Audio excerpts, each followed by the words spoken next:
好，各位同學、各位同修大家晚上好。嗱，首先呢，要睇下大家接收得清唔清楚先吓。如果清楚呢，麻煩就喺 Zoom 嘅聊天室同埋 Facebook 嘅聊天室呢，就打 OK 兩個字吓，睇下大家接收嘅情況點先。嗱，我哋呢個課呢，有兩個上課嘅方式嘅。第一呢，就喺 Zoom 嘅平台上課啊。第二個方式咧就係通過 Facebook 我本人嘅專頁上課啊，兩個方式都可以嚇。咁事後重溫咧就需要大家上我 Facebook 重溫啦。稍後會放上我嘅 YouTube 頻道嚇，亦都可以喺 YouTube 上邊重溫嘅。好啦，睇下 Zoom 嘅朋友接收得清唔清楚先。Zoom 嘅朋友可唔可以話俾我聽你嘅接收情況呢？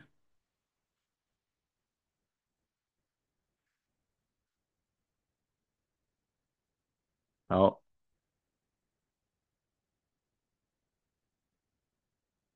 好啦，OK 喎，係嘛？都非常之好。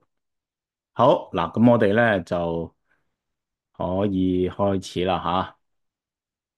好，好，嗱，咁我哋咧就正式開始講課啦。嗱，本講咧就係第七講咯喎。嗱，我哋呢個課咧有24講嘅喎。前六講咧，就同我哋生命佛學成長班相結合啊。咁啊，第七講咧，其實一樣適合成長班嘅同學咧繼續修學嘅，係非常適合嚇。所以咧，鼓勵大家咧就繼續學習，不管你有冇上生命佛學成長班都好啦。呢個課咧都係好適合大家初學佛學，同埋咧你好想喺佛學嘅世界裏邊咧自己啊。融入生活裏邊，加以應用啊！嗱，所以點解我會有修持入門四個字放喺題目最後咧咁就係希望除咗講解佛教嘅思想義理之外咧，真係帶到大家點修行喎。嗱，所以每一堂最後環節我就會俾一啲修持嘅功課大家。希望大家咧都能夠真係加以生活裏邊應用實踐啊！吓，我相信咧你嘅得益會更大啦。嗱，學佛都係咁嘅喎。嗱，學佛係聞思修啊嘛，聞就聽聞，好似大家而家嚟聽經係嘛，你就聽聞，聽聞之後你要去思啊，思就思維，思維就自己要做筆記啦、重溫啦、理解啦、提問啦，都係個思維嘅過程啊。聞思之後咧就要修嘅，修就修行啊，修行就實踐之後通過實踐聽到嘅嘢、反省到嘅嘢、道理，先可以真係融入生命嘅喎，成為你生命一個內在嘅資源啊。否則就知識理論，知識理論咧學幾多都學唔完嘅，而且幫唔到自己成長啊。幫到自己成長先係真正嘅佛法。講到成長咧，人就唔能夠冇方向喎。所以大家睇下今日嘅主題先。第七講主題係嘛？我哋要認識現實人生四個最重要嘅真理。呢四個真理咧，唔係話第日時你開悟無上正等正覺啊嘛。佛教話最高嘅開悟就係無上正等正覺。嗰陣先嚟見到呢四個真理喎，嗰陣見就太遲啦，而家就要見啊，而家就要見，咁呢個就係現實世界嘅真理啦。現實世界嘅真理，我哋日常生活裏邊係嘛，都有好多呢啲嘅例子嘅喎。呢四個真理係關乎到我哋喺現實世界裏邊點做人啊，真真正正識做人啊，就係靠呢四個真理啦。咁重要？係啊，今日講嘅非常重要，關乎到你識唔識做人啊。所以呢四個真理咧就係做人嘅真理。你生而為人，你就要學㗎，你要識㗎，你要確認確信㗎。呢四個真理。咁由呢個四個真理咧就衍生出嚟啦，有兩個人生嘅方向，有兩個人生方向。嗱，佛教講得好清楚嘅，冇中間嘅吓，冇中間嘅，一係就左，一係就右，咪兩個咯。一係就上，一係就落，咪就兩個咯。咁你認識到呢四個真理，你自然就掌握呢兩個人生方向。咁你嘅人生咧就唔會錯認喎，唔會嘥時間喎，唔會顛倒黑白喎。你呢一生咧就活得有價值啦，就唔係白嚟一趟啦。啊，咁重要？係啊，四個真理，兩種方向。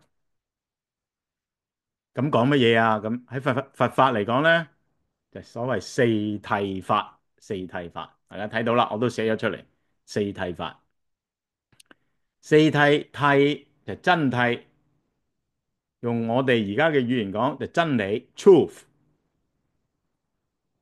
有四個，因此係 Four Noble Truths，四個神聖嘅真理啊，簡稱四諦。呢四諦咧就分成兩部分嘅喎，一部分就係生命嘅成長。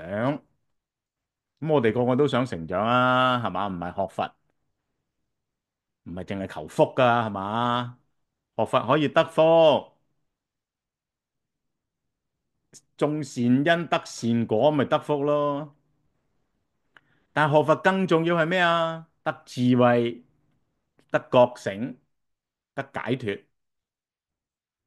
第一個方向得智慧、得覺醒、得解脫、得福報，冇問題噶，求福冇問題噶吓，絕對唔反對啊吓。求福報，人人都要啦，健康啲、富裕啲、長壽啲、生意好啲、人際關係和諧啲，邊個唔想啊？學佛得唔得啊？呢啲人間嘅福報得，你個心善。自然啲善種子啊，生出嚟嘅善果，樣樣都會變好啊！但我頭先講咗咯喎，學佛唔能夠淨係求福報㗎，要得智慧，要得覺醒，最後要得解脫啊！得智慧，得覺醒，得解脫，得福報，呢個第一個方向。第二個方向咧，做人越嚟越愚昧啊，智慧就冇啦，愚昧就一大堆，係嘛？有冇覺醒啊？Sorry，迷執就好多，覺醒就唔見有。愚昧迷執有冇福報啊？點會有福報？一有福報都慢慢慢慢消磨殆盡啦，啲福德都俾你用晒啦。我哋上一次講因果嘅時候，咪講嗰啲儲備咪俾你用晒，係嘛？好似碌卡咁嘅啫喎。啊！呢個唔係 credit card 嚟嘅喎，呢個係 debit card 嚟嘅喎，即係扣賬啊！你錢銀行有幾錢就幫你扣幾多，扣完就冇噶啦。咁扣下扣下咪歸零啦，你啲福德係嘛？嗱，兩個方向，咁你要揀邊個啊？各位唔使問，仲要問，梗係揀得智慧、得覺醒啦，得福德啦，梗係揀呢個啦，最後得解脫啦。另一個方向冇得解脫㗎，另一個方向係生死輪迴。好，今日咧係2025年3月31日，我哋講到第七講啦吓。今日嘅題目係人生的四個真理。兩種方向。記住啦，今日講嘅嘢要謹記在心啊，不能或不能咧一刻暫忘啊，好重要啊。佛教嘅語言嚟講就叫四諦法，又叫四聖諦。喺課程最後階段，同大家做一個修持嘅指引，咁你哋翻去咧就可以自己實修啦。好，我哋馬上開始啦噃。我哋感謝主辦機構香港佛教此岸彼岸宏法會承辦單位觀音講堂中華佛教文化院、菩提文化院以及咧贊助單位旭日慈善基金。好，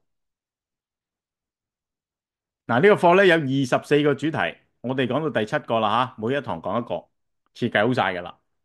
大家睇箭嘴指住啦，人生嘅四個真理、兩種方向、四諦法。下一次咧就講生死輪迴，好多人都問呢個問題係咪真係有輪迴噶？生死啊一定有啦，係嘛？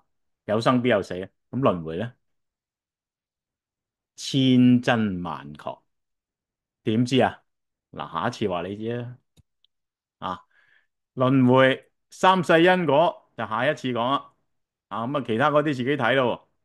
一堂我哋就講一個題目嘅啫，咁啊講24講所以咧好多嘢學，而且咧講起上嚟，大家就全部聽得明啊，聽得好開心啊，係嘛？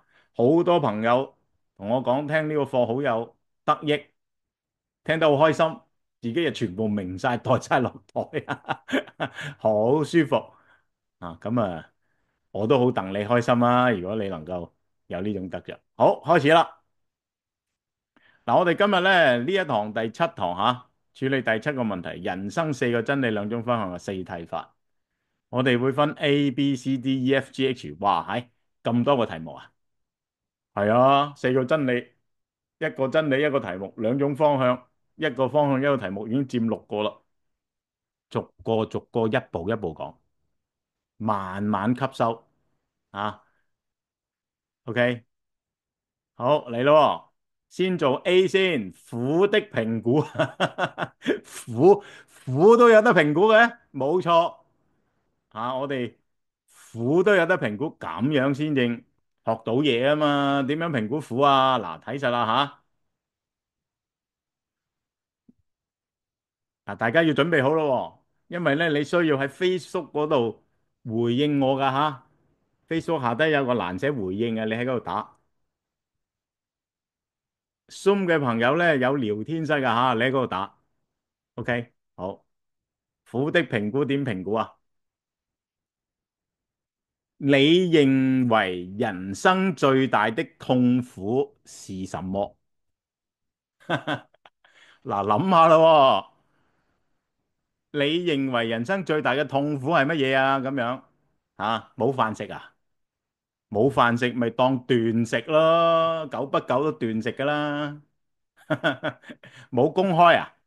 冇公開，佢咪做下兼職先咯，搵下啲外快做住先啦。冇拖拍啊？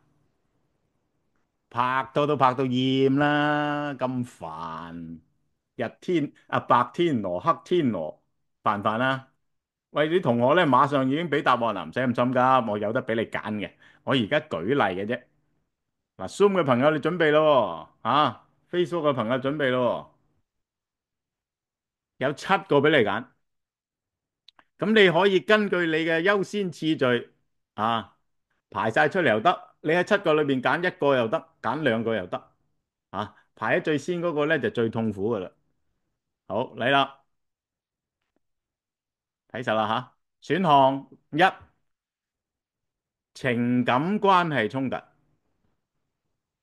朝見口晚見面同相見好同住難，成日鬧交嗰個係邊個？同你一齊嗰個咯係嘛？瞓喺隔籬嗰個然後咧未必係老婆老公嗰個，可能係阿爸阿媽噶，瞓喺隔籬房阿爸阿媽成日鬧交嘅，唔知點解係嘛？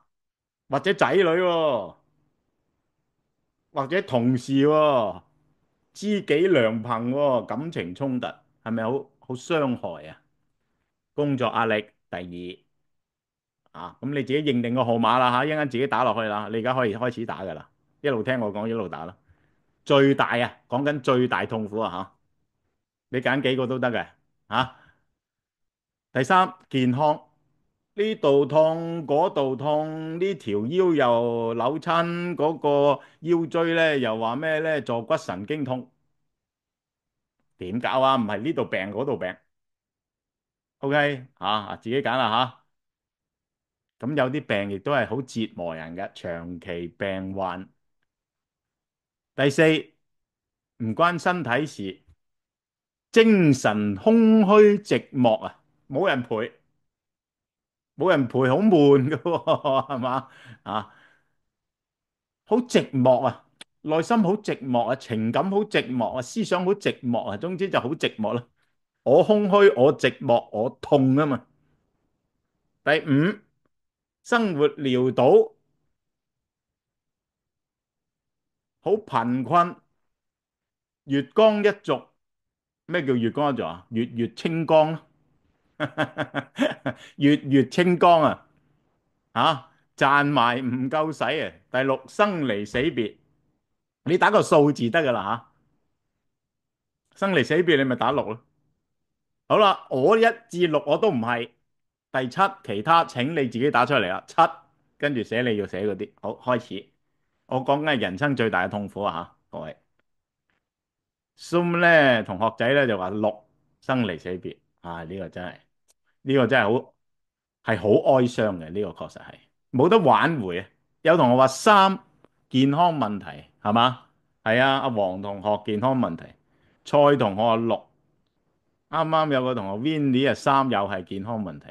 阿 Sam 咧就話六，生離死別。阿 Winnie 三講咗啦，係嘛？其他同學繼續打啦吓，自己就繼續打啦。我咧就繼續睇下 Facebook 先。Facebook 咧同學多啊，啲人中意喺 Facebook 上課吓。OK，阿馬同學咧就點啊？六 and 三啊，六 and 三都係六三喎，大家吓生離死別健康問題喎。謝同學六三五二一四，全部都有啦，係嘛？啊，六三五二一四。黃同學生離死別，阿譚同學咧就求不得自責，即係七號仔啦，求不得。咁你求乜嘢先？求不得係咪啊？求財啊？求名啊？求權啊？求人愛你啊？都係要講清楚噶喎。Andy Chan 就五號仔，生活貧困，生活貧困係都係好折磨人嘅，真係啊。好，三 and 六啊，健康問題，生離死別，沒有精神寄託，盲目人生，咁啊相當於空虛寂寞啦。不過你係講得詳細啲咯。啊，六三一，生離死別，健康問題，情感衝突，一六情感衝突，生離死別，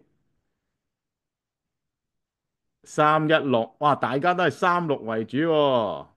阿梁同學，人生最大痛苦係輪迴啊！你就好有佛緣喎，如果你咁樣啊，輪迴你都唔記得咗前世邊個啦，下一世輪迴又未到啊！呢個係學佛一段時間先至有嘅。好，一二三六啊，Samson 同學一二三六啊，情感、健康、工作壓力、生離死別。好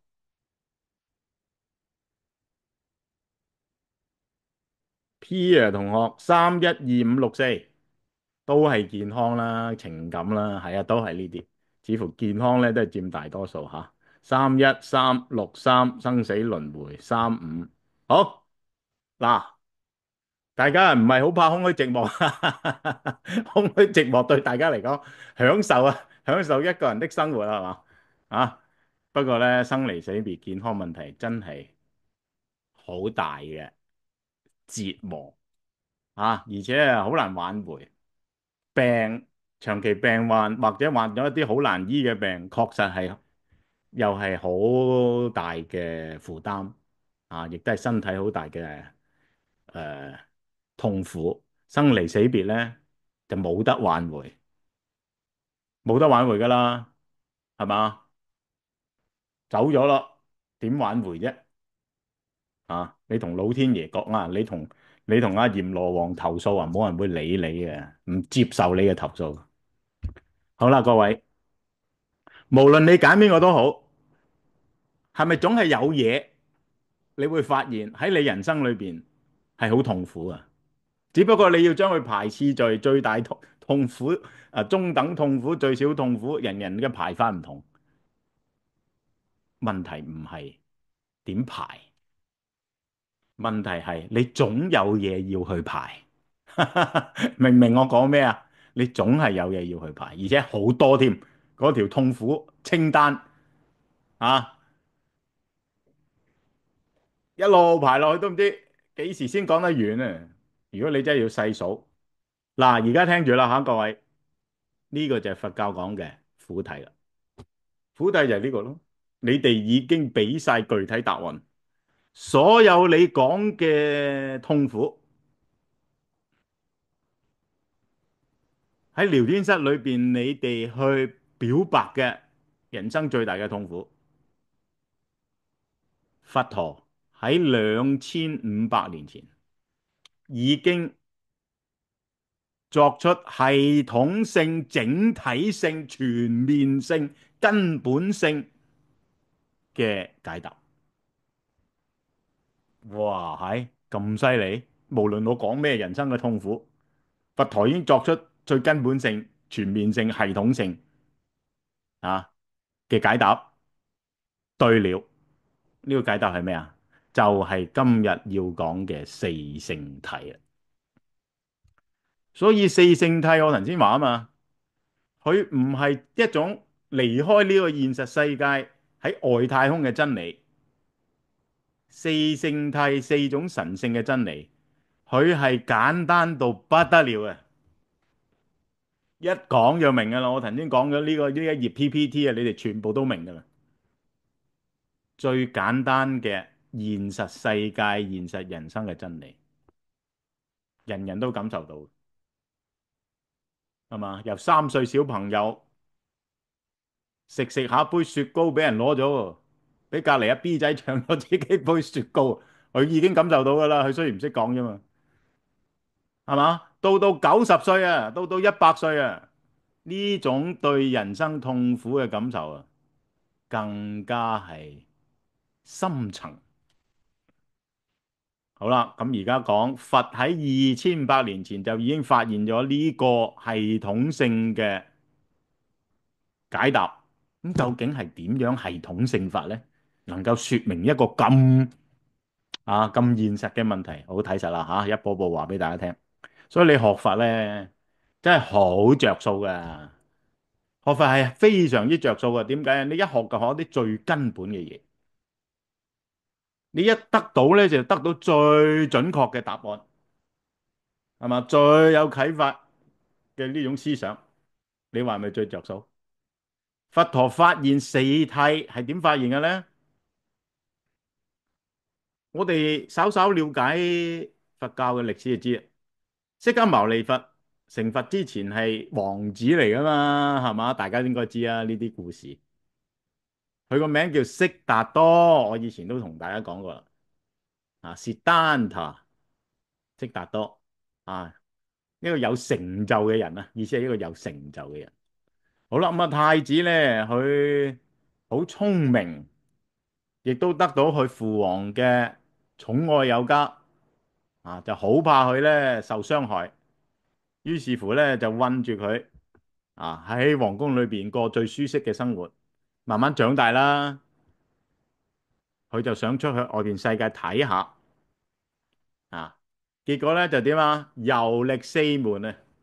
啊，呢啲係佛傳嘅故事，我用最簡單嘅方法同大家講咯噃。遊歷四門嗰度個城門啊，有4道門啦，東南西北4個門。咁第一次出遊咧，就見到咩啊？老人家佢未見過老人家，佢好震驚。佢當時係20歲出頭到啫嘛，照顧佢嘅宮廷裏邊嗰啲全部都係年輕貌美嘅，冇見過老人家，好震驚。人係會老啊。翻去皇宮，過咗冇幾耐，第二次再遊四門，見到病人，佢健康好好，太子健康好好，冇病過。宮廷裏邊亦都唔會俾佢見呢啲病人。佢發現原來人係會病嘅。第三次見到死人，人係會死嘅，好震驚，好震驚。第四次見到個沙門，沙門即係出家人，佢發現原來人生有另一種選擇，老病死無可奈何，但人生有另一種選擇，就學似呢個沙門去求道。啊，當時冇佛學啊，係嘛？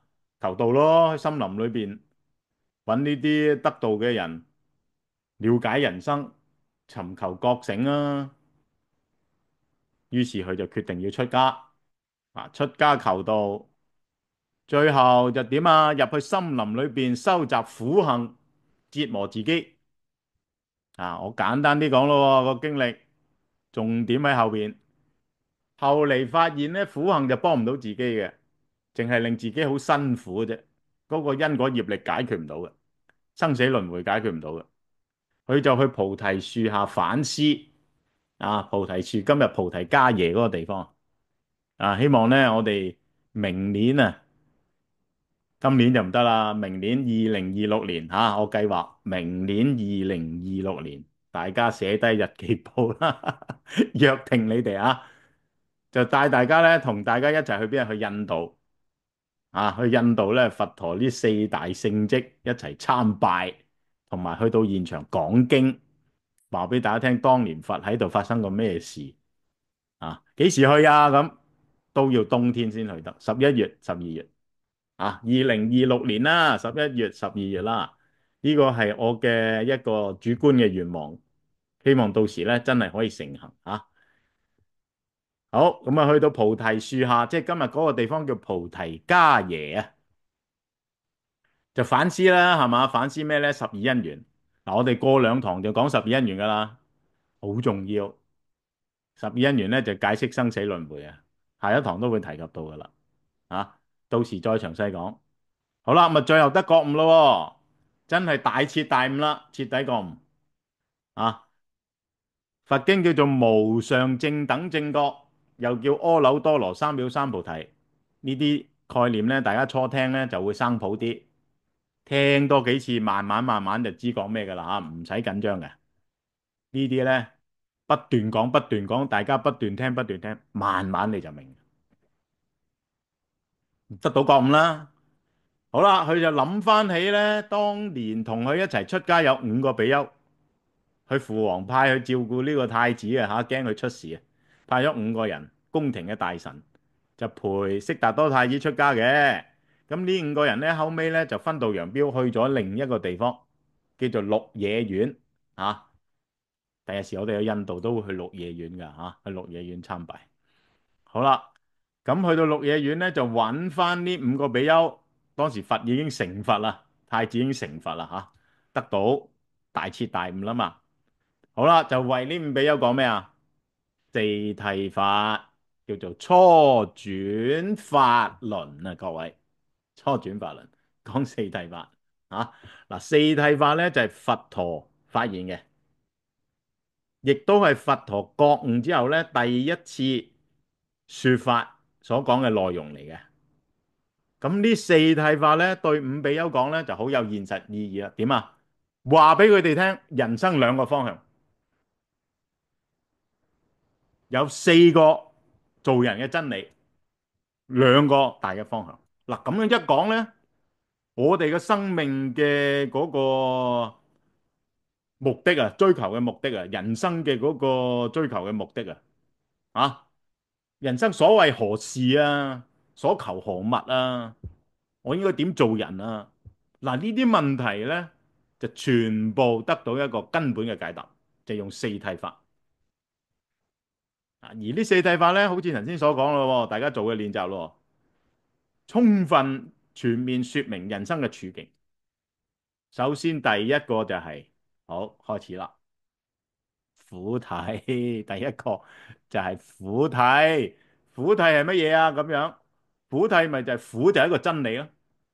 苦就係一個真理啊！嗱，人類所有嘅宗教、所有嘅哲學都知道人生嘅苦噶啦，邊個唔知啫？係嘛？基督教都係人生係苦噶，因為基督教話俾你聽，人生有原罪啊嘛，人生有原罪。但真真正正能夠說明人生呢個苦嘅處境，將佢提升到，哇！呢個係現實人生嘅真理喎，只有佛教，其他宗教冇辦法去到咁深刻嘅地方，講唔到咁深刻嘅嘢嘅，其他宗教係佛教嘅啫。好，各位，而家咧又要你協助我啦吓，各位，俾個題目你，請你哋打落去你嘅手機、Facebook、Zoom 啊，或者你嘅聊天室啦吓，電腦就聊天室啦吓，請你用一句簡單嘅話，唔好太多字數啦吓，簡簡單單兩個字、四個字、六個字，越簡單越好。請用一句話描述一個你近期經歷的苦。各位，最近期啊，呢排啊就係俾佢啊喺度刺痛緊你，腰骨痛三個字，係嘛？椎間盤突出腰骨痛三個字，係嘛？咪腰骨痛咯。俾個仔激死啊！咁啊仔激死三個字，得唔得啊？失戀兩個字，冇錢使三個字。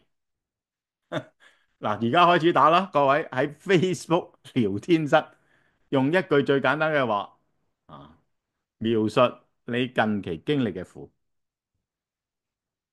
近期喎，親人離世，阿彌陀佛啊！希望咧諸佛保佑，能夠離苦得樂啊！呢個確實係好悲傷嘅事，親人離世嚇。其他同學啦，愛別離，你最中意嘅人同你 say goodbye 係嘛？分手總要在雨天，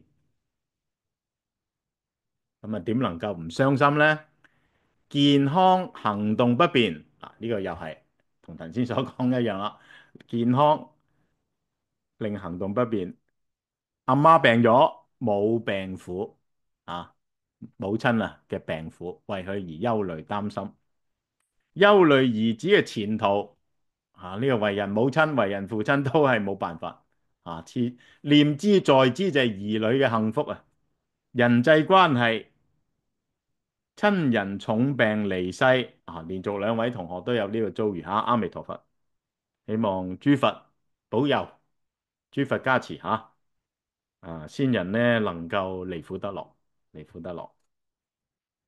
啊，呢啲朋友呢，如果你哋係有心為屋企人念佛回向呢，可以加入我哋逢四號由我同埋一班同學主持逢四號喺網上邊共修嘅時間。啊，咁4號、14號、24號稍後我將呢個海報咧放喺 Facebook，大家咧可以一齊嚟參加嘅。已經連續舉行咗好多年噶啦，咁從來冇間斷過嘅吓，咁歡迎大家免費一齊嚟參加。頸痛、腰骨痛、腰痛、母親腦退化、對人不信任啊！呢邊亦都係喎，有母親最愛嘅母親離世阿彌陀佛都係嗰句，憑藉佛力希望咧可以令先人咧早生極樂，離苦得樂自己要念佛，自己要念佛我鼓勵你哋可以參加我哋嘅4號、14號、24號一個月3次嘅喺網上共修念佛回向，係嘛？咁留意我 Facebook 啦，我會貼出嚟噶啦。好，嗱，睇到大家嘅回應，其實就係佛教講嘅嘢嚟嘅咋。你哋嘅生命嘅親身嘅感受經歷，係嘛？其實就係佛教講嘅嘢，憂慮兒子嘅學業一樣啊，都係佛教講嘅嘢。係乜嘢啊？八苦一定喺裏邊噶啦。剛剛你哋講嘅全部就喺裏邊噶啦。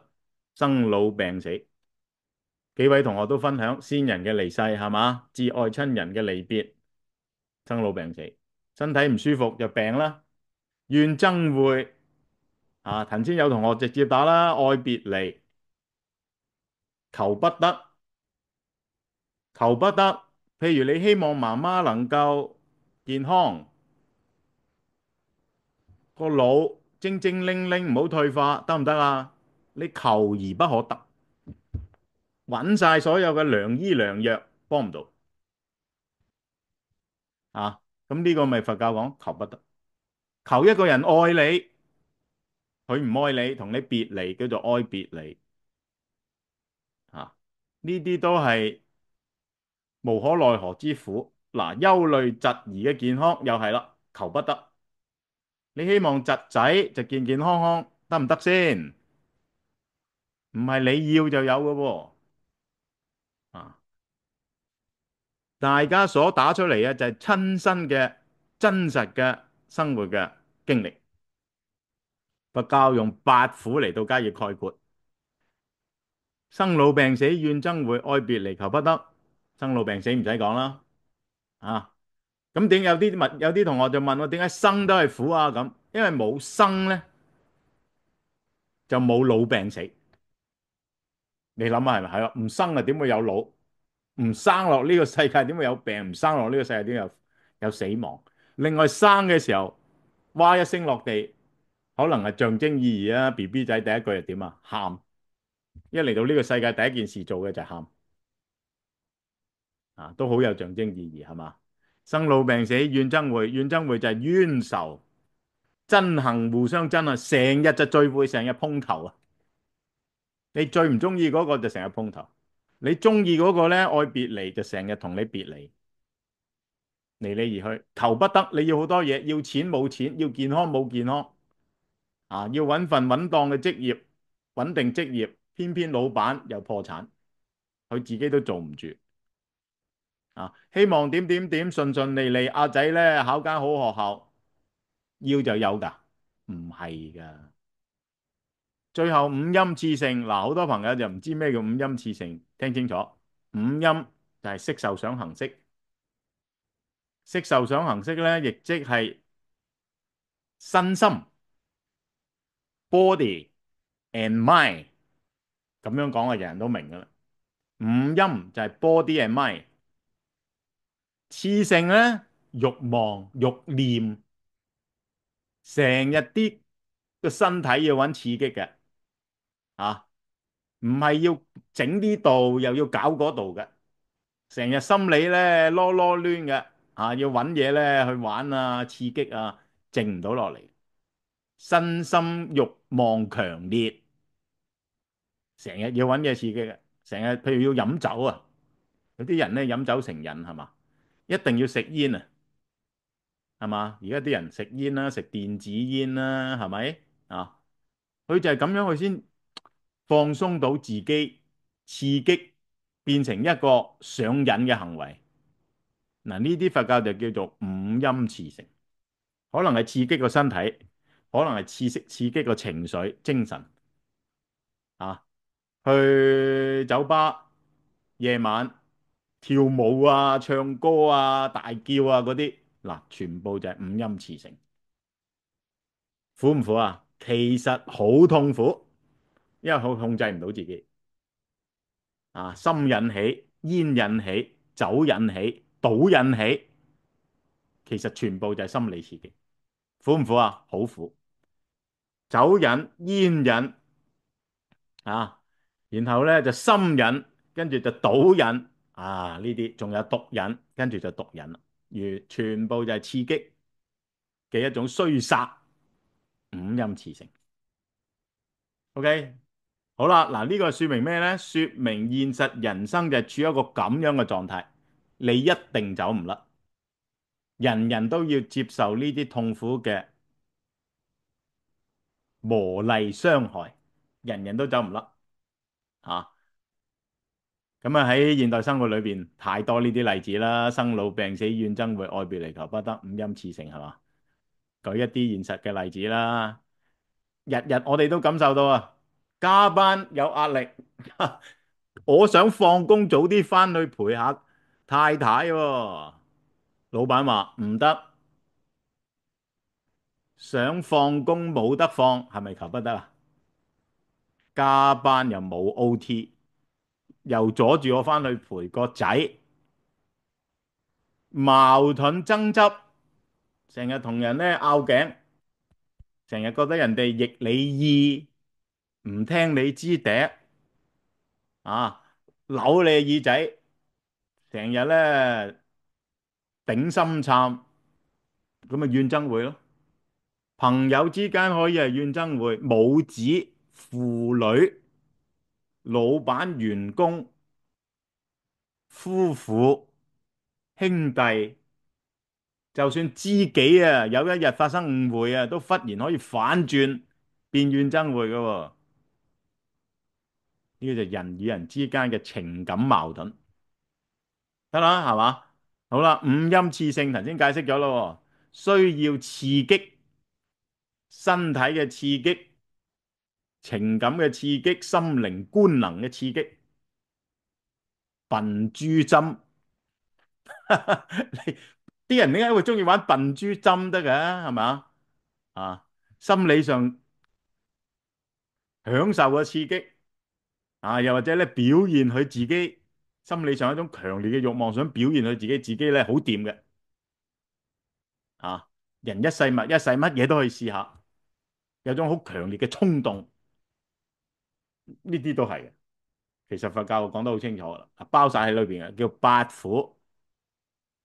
嗱，八係咪真係窮盡一切？基本上窮盡啊，能夠講第九、第十或者可以都唔定，但係基本上咧已經概括晒好多人生嘅遭遇，所以佢係一個真理。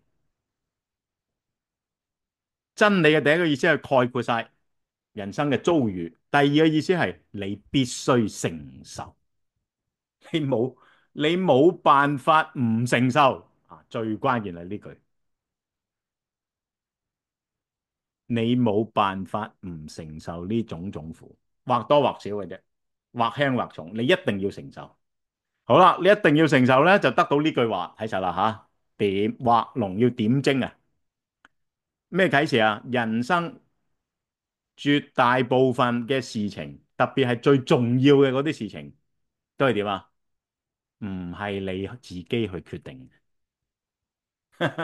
人生絕大部分重要嘅事情都唔係你自己決定啊，係身不由己嘅。第一，生係咪你自己決定啊？各位，邊個決定你要生嚟呢個世界㗎？話俾我聽，邊個決定要生你嚟呢個世界㗎？唔係你自己決定，唔知點解咁樣生嘅，真係唔知點解，莫名其妙。老唔係你決定，病唔係你決定，死亦都唔係你決定，都唔知幾時死，但我知道我一定死，係嘛？點樣死又唔知，死嘅時候會唔會痛苦，會唔會痛又唔知啊？昏昏迷迷咁死啊，定清清楚楚咁死又唔知。怨憎會，不是冤家不聚頭，係咪你決定啊？唔係我決定，身不由己，就成日個冤家跟住我。愛別離更加唔係你決定噶啦，吓你中意嗰個同你就要同你 say goodbye，求不得啊，亦都唔係你決定啦。五陰熾盛，身體啊個本能衰殺啊，都唔係你自己決定。所以苦嘅真正啟示係最後呢句話，大家寫低佢啦吓。人生最大部分、絕大部分，特別係講緊一啲重要嘅事，都唔係你決定。食雲吞麵定食雲吞河，咁啊你自己決定啦，係嘛？食雲吞麵、食雲吞河，你自己決定啦。星期日啊，去行大帽山定係去行大浪灣，你自己決定啦。行山啫嘛。但係呢啲唔係人生最關鍵嘅經歷，呢啲經歷係可有可無嘅，大浪灣定大霧山冇所謂啦，雲吞麵定雲吞河冇所謂。但係人生最大部分、絕大部分最重要嘅嘢，係講最重要嘅嘢，喺現實人生都係身不由己嘅，各位。嗱，佛教講苦係依個意思啊，身不由己，似乎有一個自然律，甚至乎你話佢係一個命運都好，因果又好，啊，有條數又好，決定咗好多嘢。人冇辦法控制自己嘅未來，甚至冇辦法控制自己嘅當下。過去就唔使講啦，更加冇辦法控制啦。好啦，嗱，呢個就係苦諦啦。啊，咁樣講就冇同學唔明噶啦。苦諦其實就係呢個意思。點解佢係諦啊？嗱，再重申一次咯。點解佢係諦啊？因為講八苦咧，基本上窮盡最重要嘅人生經歷，基本上就係呢八個啦，係嘛？第二係冇人走得甩，冇人走得甩。你嚟到呢個地球，你就一定要接受呢啲嘢。第三，去說明一個好根本嘅真理：人活着絕大部分最重要嘅事情，人都係身不由己嘅。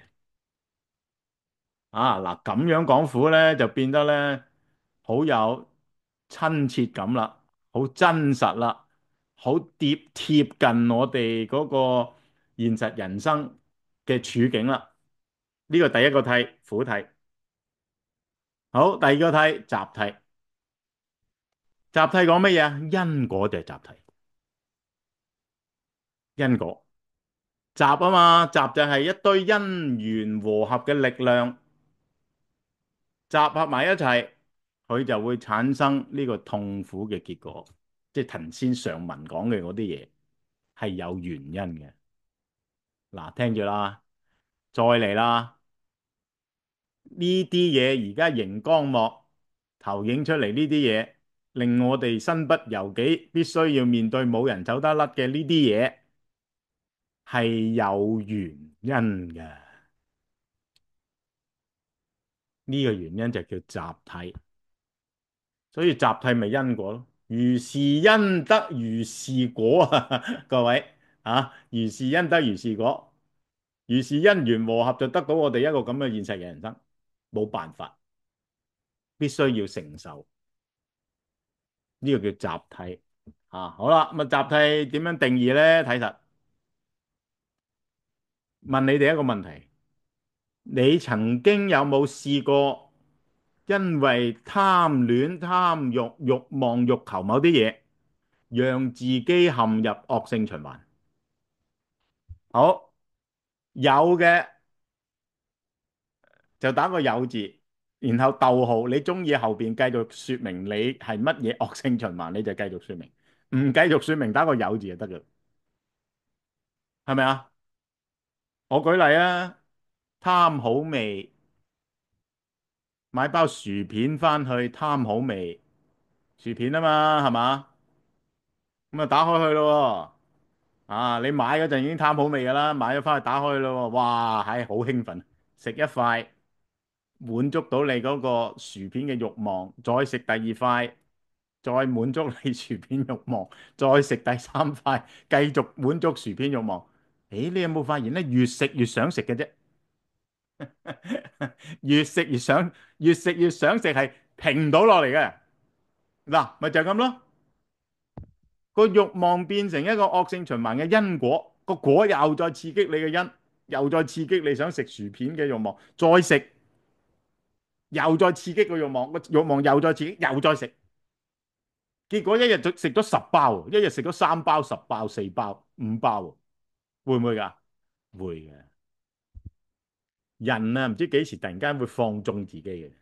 啊嗱，係咪啊？為食，Eddie Wong 為食，因為貪欲陷入惡性循環，去食自助餐，明明已經飽到上個心口噶啦，都唔知點解又要再食。你覺得你覺得唔食唔抵啊？錢係俾咗啦嘛，任你食唔食唔抵啊？唔食唔抵嗰個咪貪欲，咪陷入惡性循環啊！嗱，呢個同學好好啦，呢個嚟自咩啊？情感，冇錯啦。情感咧無底深潭，你愛一個人，你越愛佢就越想擁有佢，分分秒秒都要咧睇實佢。啊，你一 WhatsApp 佢咧，你就希望下一秒佢就藍剔，再等多2分鐘咧都未藍剔，你就囉囉攣，再俾第二個 WhatsApp 佢，又希望佢下一秒鐘咧又藍剔，馬上去閱讀你嘅信息。越愛就越想擁有，越想擁有就越強烈嘅愛慾。哇，唉，不得了！貪食貪財，嗱，貪財又係啦，貪錢，越多錢咧就越開心。喂，各位同學，你哋有冇試過數銀紙啊？數銀紙係咪好快樂㗎？有冇試過數銀紙嘅時候好快樂？嗱，嗰啲銀紙係你嘅喎，講緊你唔係幫人哋數銀紙啊！你幫人數銀紙係冇咩咁快樂，打工嘅嗰啲銀紙係你啊嘛。睇下個存摺簿，今日咧又多咗幾個零喎，係嘛？係咪好快樂啊？貪便宜越買越多越浪費，結果冇用，全部抌晒。你睇下個雪櫃就知啦。貪瞓覺，越想瞓就越想瞓，越瞓咧就越貪瞓，越貪瞓就越想瞓，非常之好。貪財啦，貪情感啊，兩個同學都貪情感啊，係嘛？啊貪食啦，貪瞓啦，貪小便宜啦。OK，嗱呢個就係集體。你哋已經學識咗啦。我咁樣一問你，你已經學識，呢個咪集體咯，係嘛？就令你個行為一路好似失控咁樣啊，越嚟越痛苦啊，明知唔啱啊，扭轉唔到自己，有原因喺後邊推住，哇！有個力量喺後邊推住，嗰個咪就係集體，令自己陷入惡性循環嘅陷溺裏邊啊！各位同學聽住啦，其實輪迴就係咁樣發生。嗱，我預告啊，下一堂第8堂講生死輪迴吓，係咪真係有輪迴先？你而家已經輪迴緊啦，貪食、貪愛、貪財、貪瞓覺，阿 Andy 貪物質，係嘛？貪小便宜，你咪輪迴緊咯。今日去買1送1喎，哇係立啊！聽日再經過個鋪頭1送2喎，再立。再買明已經有嘅撈記，再買。後日再經過鋪頭大出血喎，1蚊一件喎，再買再掃。各位，你以為咩啊？2個字，輪迴。由貪欲支配錯誤嘅行為，導致無邊苦果，咪輪迴咯。一錯再錯，錯完又錯，惡性循環，仲唔係輪迴啊？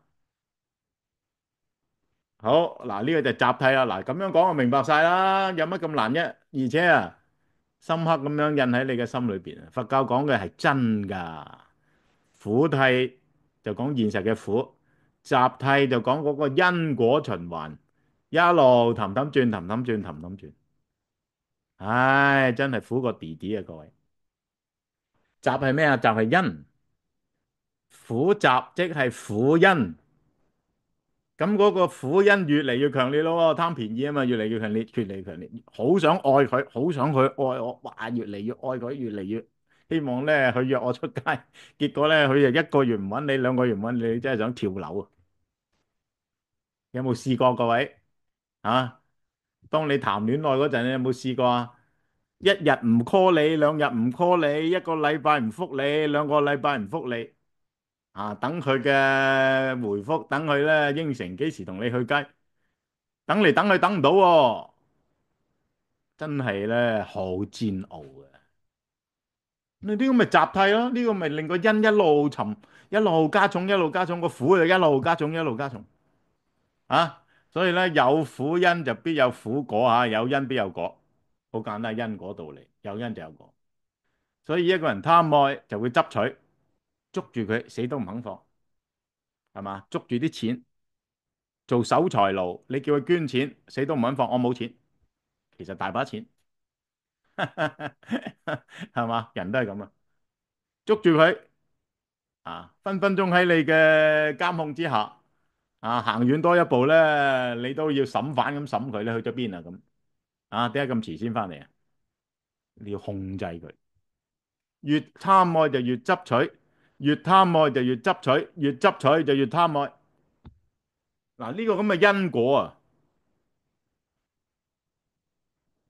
停唔到落嚟嘅，可以一路去到下一世，下一世嘅下一世，下一世嘅下一世。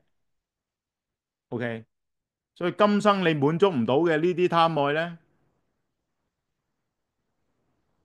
下一世你就繼續揾翻嗰個人。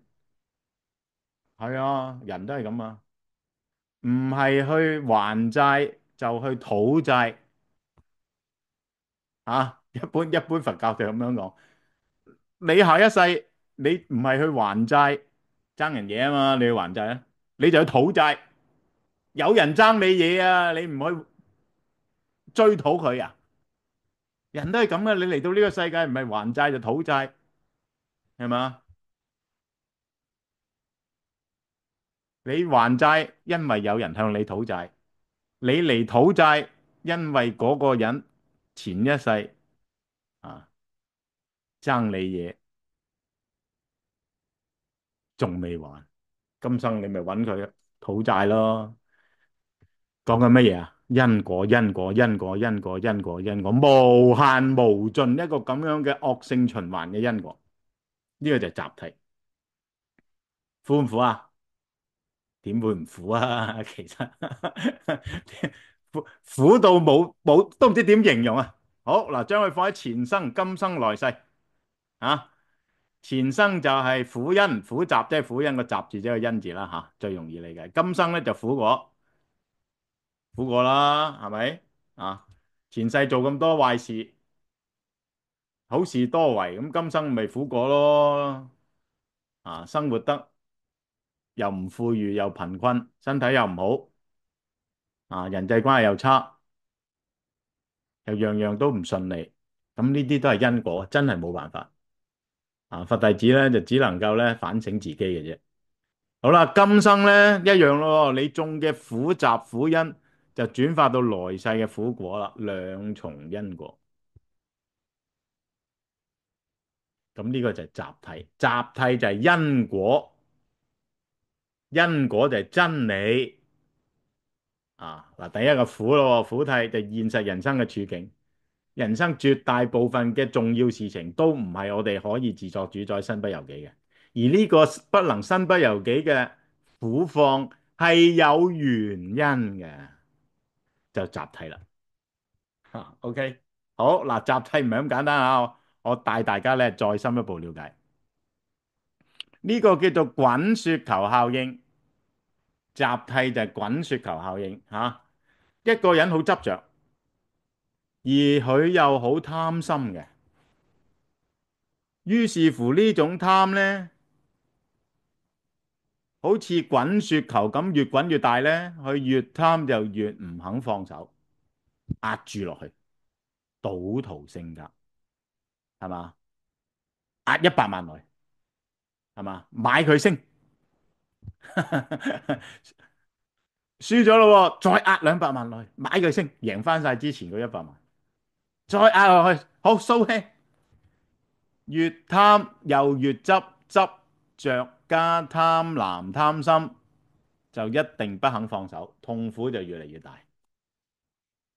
而家咪講緊咯，你個痛苦點解會越嚟越大啊？集諦滾雪球效應。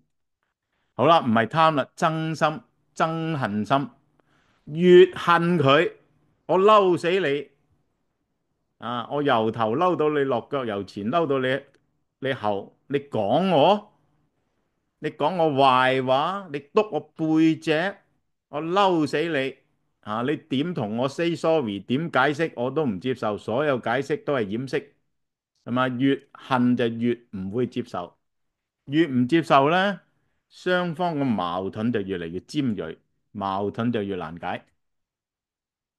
集體點解矛盾個苦會越嚟越深㗎？咁佛教嘅回答就係個因越嚟越深，個苦果咪越嚟越深，係嘛？執着加憎恨心，矛盾越來越深。好啦，今次執着他愛欲咯喎，好愛你咯喎，唔捨得你走咯喎，越唔捨得就越難釋懷，放唔低，日日夜夜諗住佢。發夢又夢見佢，成日咧就拎佢嗰啲咧舊物出嚟咧度換味啊，放喺塊面嗰度咧就呵護啊，係佢嘅嘢嚟噶，日日攬住佢一齊瞓覺啊，好難釋懷，遺憾就會越嚟越深長，冇辦法，情執係人類最大嘅一種執着，亦都係最難解嘅一種執着，就係情執。咩情都好啦，親情又好，愛情又好，友情又好啊，確實係好苦嘅，各位。好啦，一個人執着，唔係貪咯，唔係憎咯，唔係愛咯，愚痴咯，貪嗔痴都有啦，愚痴係嘛？又執着又愚痴，即係又蠢咯喎。唔好意思啊，我直接啲講下，又蠢又執着，咁點啊？佢就話佢好愛你啊，佢用一種傷害你嘅方式去愛你咯，越愛對方越傷害對方。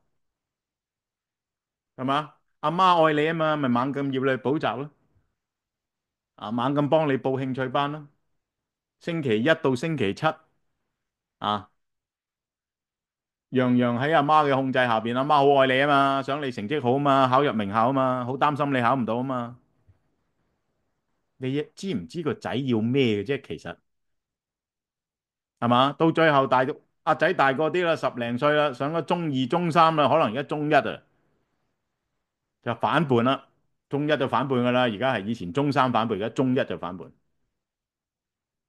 同阿媽撐過。咁你就話啦，你知唔知阿媽好愛你噶？你咁樣阿媽好難過噶，咁啊情感勒索，從來唔識反省自己嘅愛係咪真愛，從來唔識諗下自己嘅愛其實係咪真係懂得愛，係嘛？點解要讀咁多補習班啫？點解要考咁多呢啲嘅誒加分嘅興趣活動啫？要入名校啊嘛，名校係咩概念啫？可能只係一個社會嘅假象，但係你就話俾自己聽，我好愛佢，好多父母都係咁噶吓，個愛錯位啊，愛的錯位，佢唔知道真正愛孩子係令佢識做人，有品格、有志氣、有內涵能夠特立獨行，有自己嘅思想，你咁先係愛佢啊嘛，係嘛？嗱，舉例嘅啫。你諗下咁樣嘅話，嗰個習諦啊，原因啊，好似滾雪球咁樣惡性循環，嗰個苦會唔會解脫啊？苦解脫唔到嘅，一世都唔會解脫到啊！點解？個習諦喺嗰度啊嘛，個苦諦冇辦法消失噶，佢係病根嚟噶，習諦係病根嚟噶，聽唔聽得明啊？各位，所以你要認識人生，人生點解苦？而家佛教好清楚話俾你聽，人生嘅苦係真理。好多嘢我哋冇辦法決定，而人生嘅苦之所以如是之苦，係因為前邊好多嘅惡性循環嘅執着啊、貪嗔痴啊、愚昧已經喺前邊做咗，而且冇減少嘅跡象，一路加強，一路加強，滾雪球，滾雪球，滾雪球，係嘛？呢個就集體。好，滅諦啦，各位，滅諦，滅諦咧就倒轉個因果啦，我要消滅呢啲痛苦，滅苦，我唔要再承受呢啲生命嘅煎熬，咁通常咧都係人咧喺呢個現實世界經歷咗好多嘢之後咧，先懂得咁樣去反省。一般人咧佢唔識咁樣諗問題，相信各位都係點啊？人生經歷一段時間啦，啊有一定年紀啦，生命嘅反省多咗啦，人生嘅經驗多咗啦，你好多嘢開始睇得通透咗，睇嘢睇得遠咗，深咗2層3層，咁你就會開始求咯喎，點樣可以消滅呢啲人生嘅痛苦？我唔要再咁樣落去。你 say no，對呢個現實痛苦嘅人生 say no。好，我又問你哋一個問題，打咗出嚟啦。你有冇想過希望走出現在這個生命困局？你點樣詮釋你嘅生命困局？頭先你打咗出嚟嗰啲咪係咯，係嘛？一開始1 2 3 4 5 6 7嗰啲咪係咯，或者仲有好多啦。而家我嘅問題係，你有冇想過希望我真係可以走出呢啲生命嘅困局，定還是唔係？你覺得算啦，唉，冇所謂啦，呢啲嘢都係解決唔到噶啦。定你好希望改變未來，唔想再繼續咁樣落去？有冇2個字？嗱，喺聊天室、Facebook、Zoom 有想過嘅，咪打個有字咯；冇想過嘅，咪打個冇字咯。啊，想過得噶啦，你諗有冇辦法？一陣間再講啦。去到道題咪話俾你聽個辦法係咩咯？有啊嘛，係嘛？嗱，你睇下同學馬上話有，學佛嘅人啊都有嘅。根本上呢個就係學佛嘅人嘅理想嚟嘅方向嚟啊嘛。點能夠咁樣繼續落去嘅啫？被一種無形嘅盲目嘅衝動嘅力量擺布支配，承受呢啲無謂嘅苦，係嘛？又執着又貪心，又執着又憎心，跟住又愛又愚昧。哇！喺你咁樣搞落去，滾雪球，惡性循環，點承受到呢啲嘢啊？生老病死怨憎會，愛別離求不得，諗起啊，你都唔想再面對啦。何況係真正喺裏邊受折磨。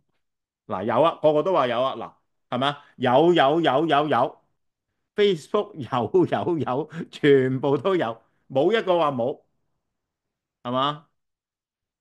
阿陳同學有想過啊？有想過就係㗎啦，有想過你就要認真啲學啦，唔好出半成力啊！出半成力學唔到㗎，好似你去揾食揾錢咁樣，出死力你先學到㗎。啊，知唔知啊？出半成力學唔到㗎。有啊嘛，係嘛？嗱，有啊，各位個個都話有，冇人話冇。有呢個咪滅體咯，有就係滅體嚟噶啦。你有想過要去消滅人生嘅呢啲困局痛苦啊嘛？嗱，呢個咪滅體咯。你已經認識到呢個真理噶啦，就係滅體。滅就係要滅除人生嘅苦，滅除人生嘅苦就要滅除人生嘅苦嘅原因，就苦集。係嘛？頭先講得大堆啊，哇！又貪心又執着，又貪心又愚昧，愛你變成害你啊！到最後幡然醒悟，原來我愛你係害你嘅，太遲啦！嗰個傷痕已經出，已經形成啦。所以當你人生經歷一個階段之後呢，你對人生嘅呢個處境呢，你有反省，你希望可以走出呢個困局，唔再咁樣啊循環不息，承受呢啲嘅痛苦。你其實已經認同緊滅諦嘅啦。滅唔係消極，好多人講到佛教話滅啊、消極啊、逃避，唔係。滅唔係消極逃避，滅係重塑我哋嘅人生啊！睇咗呢句先，滅係重塑我哋人生嘅未來。我哋要學習最大程度上主宰自己嘅人生。你睇學佛就係學呢樣嘢，最大程度上主宰自己嘅人生，而唔係俾業力主宰我哋，唔係俾啲盲目嘅貪嗔痴愚昧執着主宰我哋。嗰啲係冇希望嘅，傷害自己又傷害人哋。滅係滅除我盲目內心嘅無明、盲目衝動、煩惱、貪嗔痴，重塑我人生嘅未來。所以滅咧唔係消極逃避，滅係非常積極。等於你知道自己有個缺點，咁樣落去係死路一條。你要將呢個缺點點啊，連根拔起，一樣啫嘛。點會消極啫？點會逃避啫？係嘛？所以滅諦係咩啊？透過斷除我生命裏邊嘅貪欲、憎恨心、愚痴心、執取上一頁嗰啲嘢啊，滾雪球效應、集諦嗰啲嘢啊，徹底終止痛苦的循環，就係滅諦啦。所以頭先大家話有，真係有諗過要走出呢個生命嘅困局，你就認同緊滅諦噶啦，呢個係真理嚟噶，人一定要識得咁樣諗噶，人一定要有一種超越現實嘅超越意識，唔好成日同現實妥協先得噶，係嘛？成日就俾個理由自己冇辦法啦，要搵食，冇辦法啦，做生意係咁噶啦，係嘛？係要去應酬噶啦，冇辦法噶，我唔中意應酬噶，冇辦法啦，要做生意，點會冇辦法啫？係咪？你要去改變自己，改變嗰個文化，改變嗰個習性噶嘛？點會冇辦法啫？滅除呢一個嘅習性，滅除呢個壞習慣，呢個咪就係滅體。呢個係真理嚟噶。人要有呢種超越嘅意識，唔好俾個現實世界支配你，係嘛？唔好俾嗰個咧盲目衝動嘅現實人生呢啲苦諦習諦支配你。呢個就係滅體啦。徹底終止痛苦的循環。頭先講嗰啲啊，苦集嗰啲雪球效應嗰啲啊，要徹底終止佢呢啲惡性循環。好嗱，用翻頭先個例子，要中斷雪球效應。譬如我哋話又執又貪啊嘛，越貪就越唔肯放手啊嘛，係嘛？到最後咧個痛苦就越嚟越大啊嘛。將個執同個貪消滅佢，唔要。學識乜嘢啊？學識放手。滅梯就係教你做呢件事，放手。放手又點啊？好似頭先所講show hand show hand，停啦，止蝕啦，承認呢個投資呢個係失敗噶啦，唔緊要啦，自己因為愚昧而付嘅代價夠啦，句號啦，係咪？放手係嘛？因為貪心，好中意一個人，好想得到佢，夠啦，放手啦。我同佢係冇緣分嘅，要接受呢件事，戒貪戒執，放手。唔好為自己為別人製造無邊痛苦，係嘛？做父母嘅唔好成日咧就希望谷個仔，谷啲兒女點樣入名校啊，跟住咧就將來社會讀啲吃香嘅科出人頭地，放開呢啲執念，俾啲空間佢，等佢追求自己更有價值嘅生命。你最重要係引導佢做人，有志氣，有承擔力，有理想，為人端正。你父母俾到呢啲佢，你就係真父母，好父母，係嘛？貪呢啲社會嘅名聞利養做乜啫？放手嗱，咁你就真正得到滅體。至於你話真心，越恨就越唔想接受，越難緩和呢個關係矛盾，越難緩和，咪戒除呢個真心去咯，一樣嘅咋？消滅佢，打個交叉，消滅佢，接受。接受乜嘢？接受人哋對你嘅意見，接受人哋係唔明白你噶啦，接受。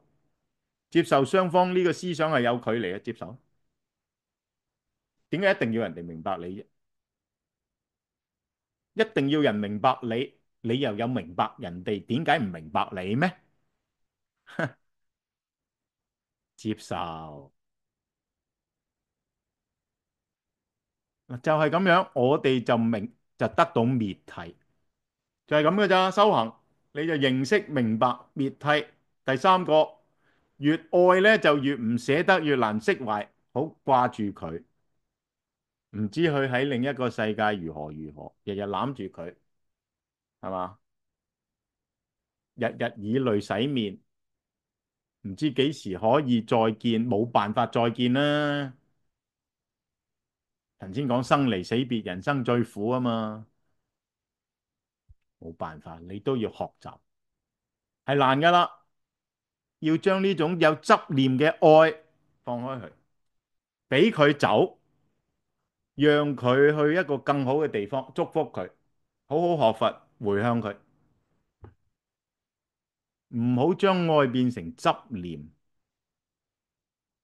愛要成全佢，俾佢走，讓自己點啊？各位，讓自己釋懷，咁啊滅諦咯，滅諦就係讓自己釋懷，個苦就滅啦，否則個苦就永遠冇得滅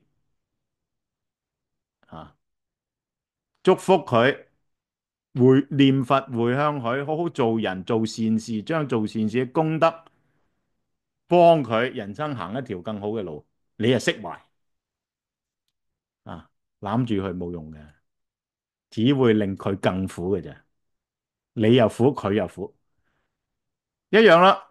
越愛就越傷害，將呢種愚昧嘅執着嘅愛否定佢，唔要打交叉，放手一樣放手。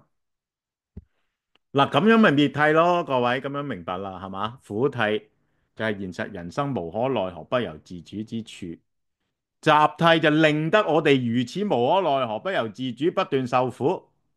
滅諦就要將呢個苦諦同集諦消滅佢，係嘛？學佛就學呢啲啊嘛，咁我哋真係成長咯，人生嘅改變。苦呢就可以最大程度減少啊，咁點先可以滅呢？就第四個啦，各位，嗰個叫做道諦啊。道諦係乜嘢啊？道諦就求道就係真理，滅諦咧就滅苦係真理啊嘛。道諦咧就求道係真理。好，大家又問你一個問題啦。啊，今日好多問題要大家反省，因為你一反省完咧，你就知根本四諦講咩噶啦。一反省完你就知噶啦，四諦講乜嘢係嘛？好，嗱，呢個問題咁樣問嘅，嗱，準備啦，又要喺聊天室回答我啦吓。人來到這個世界，最重要就是成長生命，生命成長。你同意嗎？同意就打 yes，唔同意就打 no。OK 啊？人來到這個世界，最重要就是生命成長，最重要喎。同意嗎？同意就 yes，唔同意就 no。啊，開始。嗱，喺聊天室答我喎，你答完我咧，你就知咩叫道諦噶啦。啊，你答完我，你就知咩叫道諦。開始，yes yes 係嘛？Winnie 同學，yes yes，Winnie Low 同學，yes yes，三個 yes，四個 yes，繼續打咯喎，五個 yes，六個 yes，繼續啦，七個、八個，全部都 yes。啊，anyone 啊不一定。好啊，冇問題噶吓。你可以話不一定，話撈都得噶，話一啊，你又唔答撈啊，你答不一定。好嗱，而家我驟眼睇落去咧，9成9都係 yes 吓，有一個同學話不一定，非常之好。你忠於你自己嘅答案啦，係啊，係咁先好噶，咁先學到嘢啊。啊嗱，其他同學一路 yes 係嘛？好啦，嗱，聽實啦吓，咩叫道諦？所有答 yes 嘅同學，你哋全部認識道諦。OK，答不一定嘅同學，冇人答撈啊，有一個同學答不一定。你未認識道題，未認識唔緊要喎，咁你咪學咯，慢慢咪認識咯。人都需要個過程啊嘛。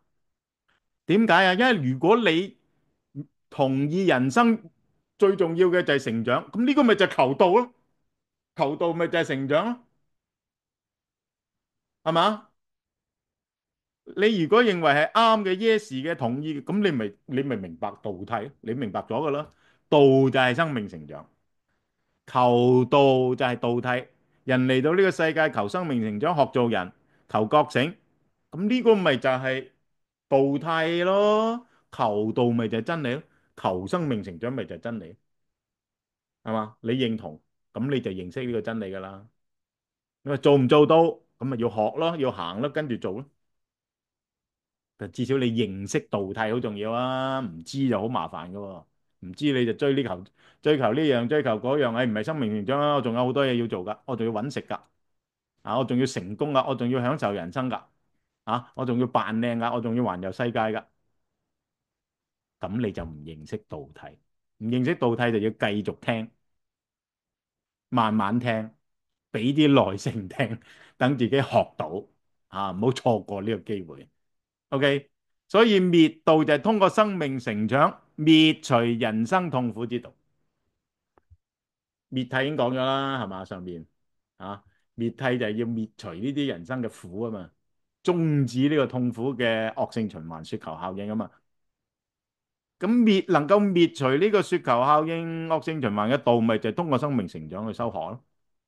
啊，所以道諦係咩咧？生命成長學做人就係道諦啦。追求覺醒係不逆嘅真理，呢個叫道諦，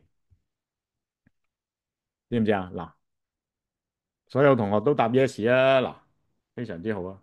咁你哋就認識道諦。咁道諦具體講咧就係佛教講嘅八正道。不過今日我哋唔叉開講八正道，將來有一講會再講八正道。你哋首先要知道道諦係咩意思，就係人認識確認到嚟到呢個世界就係要學習生命成長，就係要學做人，就係要追求覺醒。只要你喺你自己嘅生命裏邊確認呢一點，OK，答 yes，你就得到道諦。你確認咗啦嘛，咁跟住咪去做咯，一步一步 step by step，跟住老師法師教你嘅實踐。佛教好多實踐法門噶嘛，界定位嗰啲我哋下一堂再講啊嘛。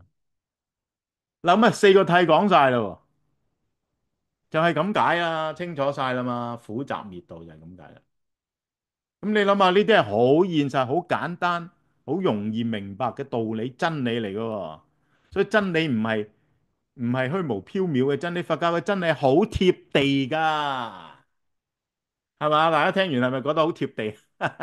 佛教嘅真理係好貼地噶，即係好有力量噶，好幫到我哋噶，啊，好容易明白，亦都我哋好容易接受噶，好符合我哋嘅諗法噶。啊，好，跟住咧，嗱，四個真理講完就講兩個方向啦。其實兩個方向即係四個真理啊。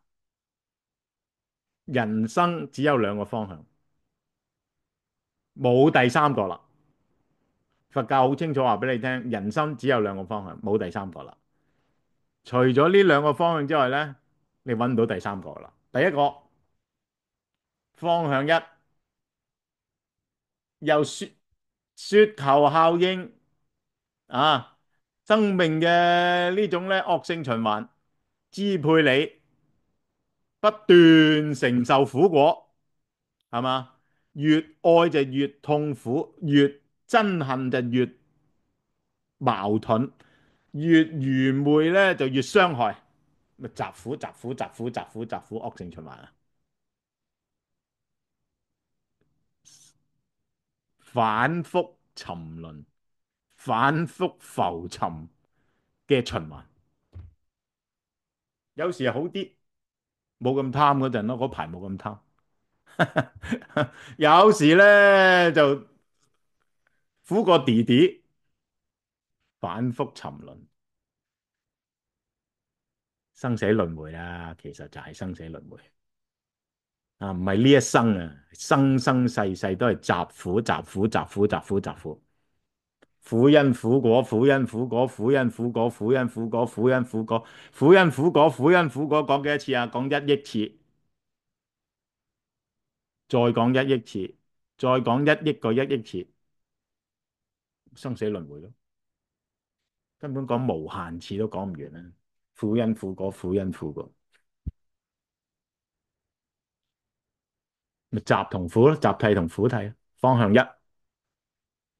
扭轉呢個方向就方向二，通過修道界定慧八正道，跟住佛經教我哋嘅方法，改善自己啊，開發自己嘅慈憫心，訓練自己嘅靜心，建立自己嘅誠信心、順緣心。你咪學緊修道咯，咁你咪滅苦咯，苦咪同你 say goodbye 咯，唔係愛別離同你 say goodbye 啊，係痛苦同你 say goodbye，咁你就成長與覺醒啊，生命成長與覺醒啊，兩個方向，冇第三個噶啦吓，只有兩個，咁你揀啦，各位，你揀一定二啊，嗱，佛教講得清楚噶啦，四諦四個真理，兩個方向，而家兩個方向一同二擺喺你面前，你揀一定二，揀。各位同學，而家就要揀，揀一定二啊！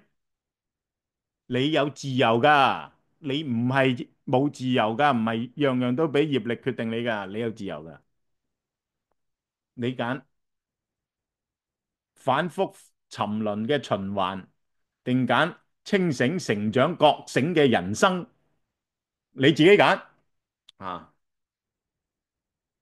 一定二你要自己揀，知唔知啊？你自己揀，我唔幫你揀，都冇得幫啊！其實呢啲都係自己幫自己嘅啫。自己揀下吓，嗱，所以咧苦集集同苦方向一就左邊，道同滅就方向二就右邊，睇實啦吓，嗱，方向一就反覆沉淪，反覆浮沉；方向二咧就成長同覺醒啊，係嘛？人生係咁嘅咋，either or 啊，to be or not to be，冇噶啦，你就要咁樣，咁你先正拎到個決心出嚟。唔好側側膊啊，唔多覺啊，冇得側側膊，唔多覺，冇得側側膊嘅呢啲嘢啊，唔好自己呃自己啦，啊，係嘛？好嗱，咁啊兩個方向，咁你會點咧？咁樣吓，你揀咗一又好，揀咗二又好，啊，冇人揀一喎，啊，個個都揀二，就咁樣啦。方向一，你嘅人生就繼續俾貪嗔癡貪愛驅動。貪嗔痴愚昧貪心憎惡心呢啲嘢推動，即係煩惱啊，無明煩惱。如果你揀二呢，你就唔會再被嗰啲推動，你會慢慢慢慢開發智慧，由智慧引導你人生嘅未來，走向光明。如果你係揀1號方向，方向一呢，就你追求嘅價值係一種短暫滿足嘅價值，你好短視。如果你揀方向二嘅咧，呢位朋友咧，你就永遠安穩，你追求一啲永遠安穩嘅嘢，你好長遠嘅去追求你生命嘅方向。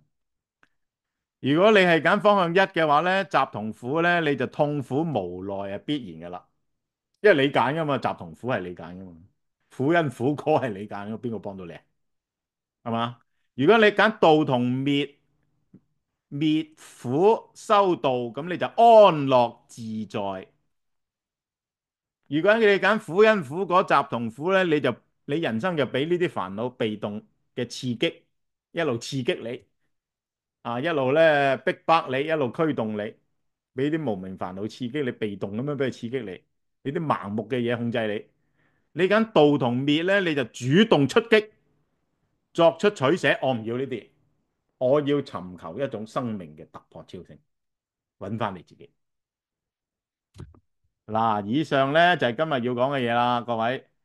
啊！我頭先已經問咗你呢個問題，我現在的生活更接近那個方向？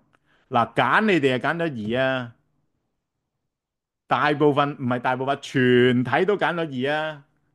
嗱，靈魂的拷問，咁你事實上現在生活方式係更接近一啦，定係更接近二啊？嗱，呢個靈魂拷問唔係你想要一定你想要二啊，唔係想咯喎，想就個個都要二啊，頭先答咗噶啦，唔要一，想要二。而家靈魂拷問係你現在的生活更接近哪個方向，係一定二？話你又唔使答得咁急啊！呢位黎同學馬上一，呢個呢個答案好沉重啫。呢位黎同學，你答一，好，開始啊，再答一次咯吓，唔係你想要乜喎，係你現在更接近乜喎？俾1分鐘你哋答啦，跟住講完噶啦，今日四題就係呢四題啦。冇人明啦，咁樣講點會唔明啊？啊，個個都明啦。啊，1.6係咩意思啊？啊，一係一，一係二嘅啫，冇1.6嘅。啊，阿阮家鳳同學一，阿 Andy 同學2.2定二啊？阿 Cat 同學二，黎同學二，啊，阿蔡同學一，阿黎同學又係一，阿黃 James 又係一，嗱，係咪啊？就算你要二，可能現實上你係一啊。如果你要二，而現實上你又更接近於二，恭喜你，你係真正得到呢四題。如果你想要二而更接近於一，咁呢個呢，就係你要反省努力嘅地方。啊，嗱，又多一個一咯喎，啊，1.5啊，咁識計嘅，你讀會計啊，阿謝同學。一係一，一係二，你係1.5接近二，因為學懂放下。吓，陳同學係二，啊。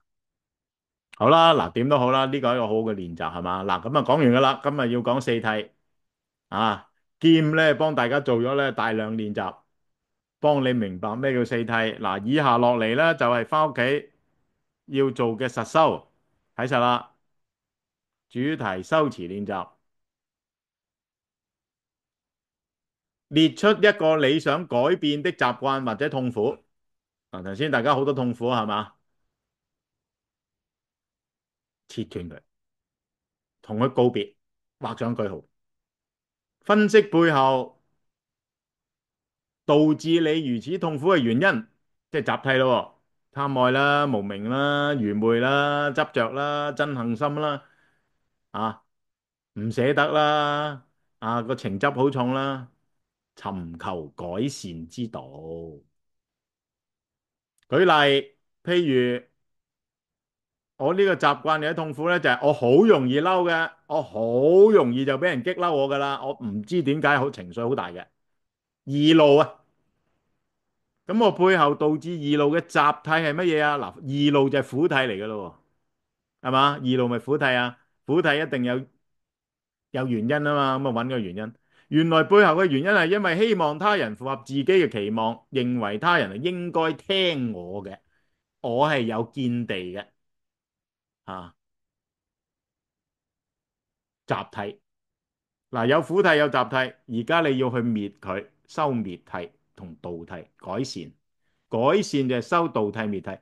我本週或者以後幾個禮拜或者以後一段時間可以好長都得嘅，將會實踐 X 行動，以朝住道諦同滅諦嘅方向進發，改善呢個不良嘅習慣，減滅我嘅痛苦。呢個就係大家嘅主題修辭練習。四諦就喺晒呢度噶啦，實踐四諦就喺呢個練習裏邊出現到噶啦，係嘛？冇人唔明啦。好，今日講四諦講到呢度啊，睇下大家有冇問題啦。時間剛剛好啊，明白四諦得到我今日所講嘅內容嘅要旨，清楚咗好多，又知道明白點樣生活裏邊修行，係嘛？嘅同學就打個三字，否則的話打個四字。嗱，再嚟一次啊！今日聽完我講明白四諦好多，又知道點樣喺生活裏邊應用四諦改善自己嘅，就打個三字。聽完我今日所講都唔係好明嘅，亦都唔知道點樣生活裏邊改善自己嘅，打個四字。好，開始。